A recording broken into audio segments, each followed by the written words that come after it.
Olá a todos! Antes de iniciar o vídeo, quero me apresentar, pois minha voz é desconhecida para a maioria.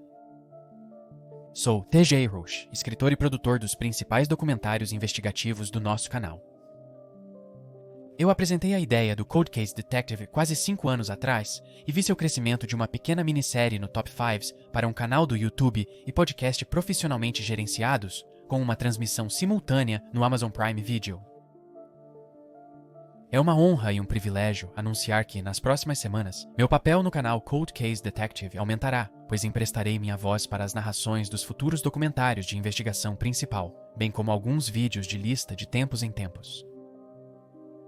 Tendo fornecido grande parte da pesquisa e palavras escritas para o Centro de Controle de Doenças, não posso expressar o suficiente o quanto significa para mim continuar implementando minha paixão pela defesa e contando as histórias das vítimas de crimes reais agora, na forma adicional de voiceovers. Prometo que a qualidade e o profissionalismo sempre permanecerão, e nossa dedicação em fornecer assistência para aqueles que precisam continua sendo o foco principal de nossa missão e foco. Agradeço muito a todos vocês por embarcarem nessa jornada conosco e nos ajudarem a transformar o detetive de casos antigos de apenas mais um programa de crimes reais no que é hoje e no que será no futuro. Dito isso, agradeço a todos enquanto voltamos ao cerne da questão. Afinal, existem mais histórias lá fora esperando para serem contadas. Então, sem mais delongas, isso é Detetive de Casos Arquivados. Illinois é familiar com criminosos violentos. De John Wayne Gacy a Holmes, o estado do meio-oeste viu o surgimento de alguns dos piores e mais hediondos criminosos. Mas talvez uma das histórias mais aterrorizantes que pairam sobre Illinois seja a da Ripper Crew, um grupo de homens que aterrorizou as ruas do estado durante a década de 80 e se aproveitou de mulheres vulneráveis e desacompanhadas.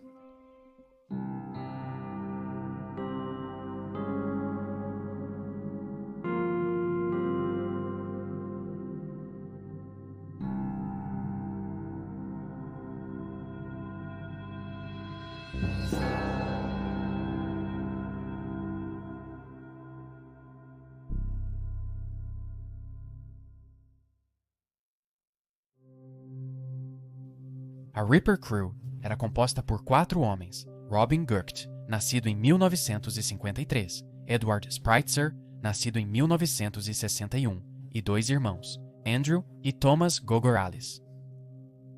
Thomas nasceu em 1961 e seu irmão mais novo, 2 anos depois. Do interesse em realizar tortura e mutilação, suas mentes perturbadas foram motivadas por um ritual bizarro e depravado que realizavam dentro do que Guest descreveu como sua capela satânica. Porém, segundo 3 membros do time, apenas obedeciam às ordens de Guest, temendo suas possíveis ações, se eles dissessem não. No primeiro dia de junho de 1981, os investigadores viajaram até o Hotel Moonlit, em Villa Park do Page. O hotel, de reputação questionável, era frequentado por profissionais do sexo e traficantes de drogas em busca de negócios. Portanto, não foi surpresa para as autoridades que um corpo foi descoberto no local. Uma empregada percebeu um cheiro grotesco. O gerente do hotel supôs que poderia ser um cadáver em decomposição. O gerente do hotel, supondo que provavelmente era o cadáver em decomposição de um animal, foi em busca da causa do cheiro, mas se alarmou quando se deparou com o corpo de uma mulher. Os restos da mulher estavam lá há algum tempo. Partes do esqueleto estavam à mostra, mas o crime foi sugerido pelo fato dela ter sido algemada antes do corpo ser abandonado. Um pano estava em sua boca e sua roupa íntima estava abaixada. Os investigadores observaram várias notas escondidas em sua meia, interpretando isso como: quem a matou não estava interessado em dinheiro. Devido ao estado de decomposição, identificar o corpo em 1981 foi especialmente difícil. Os avanços forenses não estavam nem perto do que são hoje. Os detetives, ao vasculhar registros de desaparecidos, não acharam nada notável. Ao conversar com investigadores em Chicago que tinham mais experiência em casos assim, eles receberam a sugestão de que a jovem era uma trabalhadora sexual devido ao fato de ela ter guardado seu dinheiro nas meias. Embora essa fosse uma boa informação a considerar, ainda não ajudava a identificar a vítima. Somente após tirarem as impressões digitais, as respostas surgiram após o exame dos registros dentários. Em menos de 2 semanas após a descoberta do corpo, ela recuperou seu nome. Linda Sutton, 28 anos, uma trabalhadora do sexo com várias prisões, desapareceu no dia 23 de maio. Infelizmente, seus 2 filhos jamais teriam a chance de vê-la novamente. Eles estavam sob os cuidados de sua mãe. A maior surpresa no caso Linda ocorreu quando o legista finalizou o exame do corpo. Ele informou que a jovem mulher, apesar do estado decomposto, faleceu apenas 3 dias atrás. A rápida decomposição do corpo dela se deveu às grandes feridas no peito, onde seus seios foram removidos, permitindo a entrada rápida de insetos e parasitas no corpo, acelerando a decomposição. Antes de 12 de fevereiro de 1982, um homem de 35 anos. Em 12 de fevereiro de 1982, uma garçonete de coquetel de 35 anos foi retirada do seu carro. O tanque de gasolina estava vazio, sugerindo aos investigadores que ela tinha ficado sem gasolina e estava tentando sinalizar para alguém para ajudá-la, quando o perpetrador viu uma oportunidade e atacou, raptando-a. Ela deixou suas chaves na ignição e sua bolsa no banco da frente. Seu corpo nu foi encontrado em um aterro perto da estrada e sua autópsia revelou que foi sexualmente agredida, torturada e mutilada. O autor atacou novamente em 15 de maio de 1982, quase um ano após o desaparecimento de Linda Sutton. Lorraine Borowski foi levada quando atravessava sozinha o estacionamento de seu trabalho. Ela foi sexualmente agredida e submetida a ter um arame enrolado em seu seio para separá-lo de seu corpo antes de finalmente ser morta com um machado. Ela levou 80 facadas no total. Depois do terrível ataque, Lorraine foi deixada no cemitério de Clarendon Hills, a 15 minutos de carro de Villa Park, local onde encontraram Linda. Outra mulher sumiu após 2 semanas. Shui Mack sumiu no dia 29 de maio ao retornar do restaurante da família em Streamwood. Ela estava pegando uma carona com seu irmão, mas os dois discutiram sobre algo e ele deixou Shui para trás para que ela seguisse sozinha. Mas não foi a família dela que acabou buscando Shui. Seus entes queridos não a viram mais. 4 meses depois, seus restos mortais foram encontrados. Após 4 meses, seus restos foram achados em um canteiro de obras. E como a outra mulher, o corpo de Shui havia sido mutilado. Demorou mais 2 semanas para a outra vítima ser levada. Felizmente, desta vez, ela sobreviveu. Angel York relatou à polícia que 2 homens em uma van vermelha a sequestraram em junho de 1982, restringindo-a com algemas antes de abusar sexualmente e torturá-la. Ela foi forçada a usar uma faca para cortar a pele de seu seio, o que fez um dos homens ficar frenético. Ele cortou Angel ainda mais antes de se masturbar na ferida, depois selou-a com fita adesiva antes de ela ser expulsa da van e deixada à própria sorte. A história aterrorizante de Angel era o caso. Em 28 de agosto, o corpo de Sandra Delaware era o caso. Em 28 de agosto, o corpo da adolescente trabalhadora do sexo, Sandra Delaware, foi descoberto, abandonado descuidadamente, à beira do rio Chicago. Amarraram seus pulsos com um cadarço e ela estava sem um seio. Um sutiã amarrado no pescoço e múltiplas facadas eram visíveis nela. Ela faleceu poucas horas antes de ser achada. Em menos de 2 semanas, outras 2 mulheres sumiram. Rosie Beck Davis, 31 anos. Carol Pappas, 42, e Rosie desapareceram independentemente. Rosie foi encontrada em 8 de setembro de 1982 atrás de uma escada de prédio residencial. Foi esfaqueada, abusada sexualmente e estrangulada. Uma meia preta estava no seu pescoço e suas roupas desarrumadas. Seu rosto foi desfigurado por um golpe de machado com feridas de perfuração pelo abdômen. Apesar de ainda ter seus seios, Rose teve-os cortados. Carol Pappas, esposa do arremessador do Chicago Cubs, Milt Pappas, desapareceu em 11 de setembro.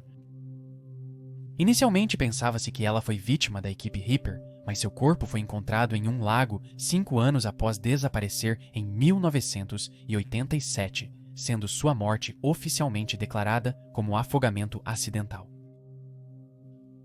Em um traficante de drogas e seu amigo Alberto Rosário, de 18 anos, enquanto eles estavam em uma cabine telefônica.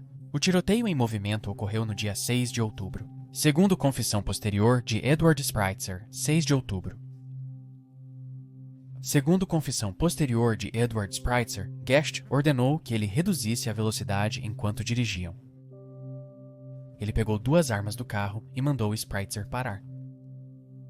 Em seguida, ele abriu fogo contra ambos os homens, acertando-os com sucesso. Embora Tirado tenha morrido, Rosário sobreviveu. Tirado é a única vítima homem da gangue. Nesse mesmo período, um segundo sobrevivente despertou o interesse da polícia. Beverly Washington, 20 anos trabalhadora sexual, foi sequestrada da rua por uma gangue que a agrediu sexualmente e a mutilou. Seu seio esquerdo foi removido e o direito estava bastante cortado. Jogada da van e abandonada para morrer ao lado de uma ferrovia, ela, milagrosamente, conseguiu sobreviver. Ela relatou à polícia que o homem parecia atacar qualquer mulher sozinha nas ruas, submetendo-as a tortura e abusos sexuais extremamente sádicos. Mais notavelmente, Beverly conseguiu fornecer descrições de seus agressores. Ela descreveu o motorista como um homem branco magro por volta dos 25 anos de idade. Ele usava uma camisa de flanela e botas de bico quadrado e tinha cabelo castanho oleoso e um bigode. Ele aparentemente ofereceu a ela mais do que ela havia solicitado. Estar nervoso. Ele, armado, pediu que ela voltasse para a van e tirasse as roupas. O homem então colocou algemas em Beverly e a forçou a fazer sexo oral nele antes de ameaçá-la com violência se ela não engolisse o punhado de pílulas que ele lhe oferecia. Ao começar a perder a consciência, ela o viu com um cordão sobre seu corpo. Beverly foi deixada perto de uma linha férrea e um desconhecido chamou os serviços de emergência após vê-la. Ela informou à polícia que a van vermelha tinha janelas escuras, um divisor de madeira internamente e penas e prendedor de baratas. Pendurados no espelho retrovisor. Foi esse testemunho que colaborou para acabar com os crimes pesadelos da equipe Ripper. Há divergências sobre quando a van da equipe foi parada. Alguns afirmam que foi dias após o tiroteio, outros dizem que foi cerca de 20 de outubro. De qualquer forma, a polícia parou uma van vermelha, com janelas escuras, e notou que ela tinha uma semelhança impressionante com a que Beverly descreveu. O motorista tinha cabelo vermelho, a agrediu, mas ao interrogá-lo, descobriram que este homem era Edward Spritzer e que a van pertencia ao seu chefe, Robin Guest. As autoridades fizeram Spritzer levar até a casa de Guest para atraí-lo, notando que ele correspondia à descrição de Beverly. Jack permaneceu impassível e despreocupado quando a polícia se aproximou. Ele disse que faria o que pudesse para ajudar os investigadores com o caso deles. Sua atitude blasé levou os detetives a achá-lo arrogante. Mesmo sem ser preso de imediato, a foto de Jack foi incluída numa sequência por detetives. E Beverly o identificou como seu agressor. Quando retornaram para falar mais com Guest, ele já tinha um advogado. 2 semanas depois, surgiu uma terceira sobrevivente. Foi atacada como Beverly Washington, levada à van vermelha, forçada a se cortar com uma faca e depois abandonada nas ruas. Embora fosse difícil fazer Jack falar, Spritzer era muito mais frágil, parecendo ter muito medo de seu chefe. Ele acabou cedendo, alegando que sentia uma grande quantidade de culpa por sua participação nos crimes. O interrogatório policial gerou uma declaração de 78 páginas. A confissão de Spritzer revelou à polícia vários crimes desconhecidos, incluindo relatando a morte de 2 mulheres negras, Uma era uma trabalhadora do sexo que teve seu seio esquerdo removido, a outra foi baleada na cabeça, acorrentada e pesada com bolas de boliche. Ele mencionou a obsessão de Geck por seios. Ele frequentemente relatava a obsessão de Guck por seios, apontando que ele costumava ter relações sexuais com a parte do corpo cortada. Spritzer considerou seus crimes perturbadores. Ele detestava sangue e violência e afirmou posteriormente que presenciou Guck agredindo uma mulher com um martelo, o que o fez vomitar. Um seio de uma vítima e que Gecht o fez se envolver em atividade sexual com as feridas. Após dialogar com Spritzer, detetives mostraram fotos das vítimas a Gecht, que aguardava em outra sala de entrevista. Ele negou conhecer a mulher, mostrando desinteresse nas suas fotos e nas perguntas da polícia. Os investigadores tentaram pressionar Gecht a falar, mostrando a ele Spritzer interagindo com os outros oficiais. E embora isso não tenha abalado ele, teve um efeito em Spritzer, que começou a retratar sua história, alegando que Geck não matou ninguém e que a culpa era de Andrew Kokorales, irmão de sua namorada. Rapidamente, Andrew Kokorales confessou envolvimento na gangue criminosa. Ele detalhou a operação deles de sequestrar mulheres das ruas para agredi-las sexualmente e esfaqueá-las. Eles usavam armas rudimentares como tampas de lata e abridores de lata e horrivelmente usavam arame de piano para amputar os seios de suas vítimas, o que lhes dava gratificação sexual. Kokorales admitiu sua participação nos assassinatos de Rose Davis e Lorraine Borowski e inadvertidamente confessou que esteve envolvido nas mortes de 18 mulheres. Os detalhes dados sobre a morte de Sandra Delaware eram consistentes com o relatório de autópsia. Investigadores conversaram com conhecidos dos homens. Eles relataram que Gecht pedia para esfaquear mulheres conhecidas com alfinetes e submetia sua esposa à violência perturbadora, mas ela nunca o denunciou ou se opôs a ele. Não demorou muito para a polícia estabelecer um quarto membro da equipe Ripper, o irmão de Andrew Kokorales, Thomas, que é descrito como tendo um intelecto na faixa limítrofe, com um QI de apenas 75. Os atos realizados pela equipe, supostamente como parte de rituais macabros em sua capela satânica, eram, na verdade, na casa de Jack. Eles acreditavam que poderiam contatar o maligno, supostamente envolvidos no pânico satânico dos anos 80, mas indo muito além, usando isso como desculpa para satisfazer suas fantasias. Segundo Thomas Kokorales, os homens cortavam e consumiam a carne de suas vítimas. Também se ajoelhariam no suposto altar que Goethe tinha em casa. Uma vez que sua esposa tinha ido trabalhar, e eles leriam passagens da Bíblia enquanto se masturbavam sobre seios previamente removidos antes de cortar um para que todos pudessem comer um pedaço. Thomas disse que participou de quase uma dúzia desses chamados rituais e presenciou 2 assassinatos. Ele afirmou que Goethe tinha o poder de fazer as pessoas fazerem o que ele queria e estava convencido de que ele tinha algum tipo de conexão sobrenatural. Ele temia o que poderia ocorrer se ele desobedecesse Goethe. Todos os 4 foram presos no Centro Correcional de Pontiac após o interrogatório, apesar de Goethe ainda resistir. Muito medo foi incitado em torno de Goethe ao longo dos anos. Claro, suas ações são hediondas e são coisas que só poderiam ser realizadas por alguém com a mente mais distorcida e senso de moral deturpado. Há muitos boatos de que ele tinha poderes sobrenaturais, podia ordenar pessoas a fazerem sua vontade e elas não podiam encarar seus olhos. A equipe Rupert eventualmente olhou em seus olhos. A equipe Rupert foi a julgamento. Gecht não foi julgado pelos assassinatos, pois se recusou a falar com a polícia. Em vez disso, em 1983, ele foi condenado por tentativa de assassinato, sequestro agravado, agressões sexuais desviantes e estupro pelo ataque a Beverly, Washington.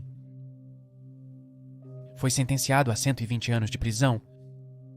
Antes de ser condenado, o juiz Francis Mahone disse-lhe: apenas um demônio faria essas coisas. Um animal não faria essas coisas, mas um monstro sim. O juiz afirmou que Goethe teve sorte, pois Beverly sobreviveu após ele a abandonar. Do contrário, estaria sendo julgado por assassinato. Gucci será elegível para a liberdade condicional em 2042, quando terá 89 anos. Spritzer, em 1984, se declarou culpado pelo assassinato nos casos de Shuey Mack, Rose Davis, Sandra Delaware e Rafael Tirado, bem como acusações de tentativa de assassinato, sequestro agravado, assédio sexual desviante e estupro. Foi sentenciado à prisão perpétua sem liberdade condicional. 2 anos depois, ele foi condenado por assassinato e sequestro agravado e pela morte de Linda Sutton, com a promotoria buscando a pena de morte. Seu advogado de defesa argumentava que ele era imaturo, impulsivo e simplista, além de ser um agradador de pessoas, embalando para atrair mulheres. Finalmente, Spritzer foi condenado a embalagens para predar mulheres.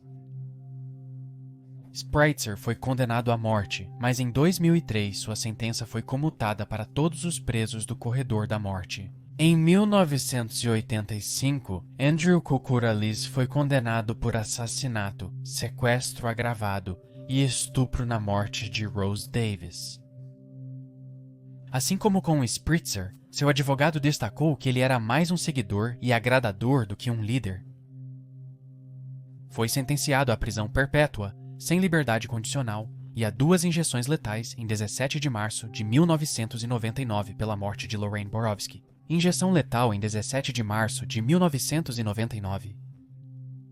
Antes de sua morte, ele supostamente recusou sua última refeição, pediu desculpas à família de Lorraine e citou versos da Bíblia. Thomas Koukouras também foi condenado no caso de Lorraine Borowski. Como ele ajudou a construir uma imagem das muitas penas de morte da Ripper Crew, ele apelou da sentença, mas recebeu pena de morte. Ele recorreu da condenação, recebeu novo julgamento, mas optou por se declarar culpado de assassinato em troca de uma sentença de 70 anos. Outras acusações contra ele foram descartadas neste acordo de confissão. Estava previsto sua liberação condicional em 2017, porém não encontrou um local aprovado para residir. Como resultado, ele foi libertado condicionalmente em 29 de março de 2019 e começou a morar em Aurora, Illinois.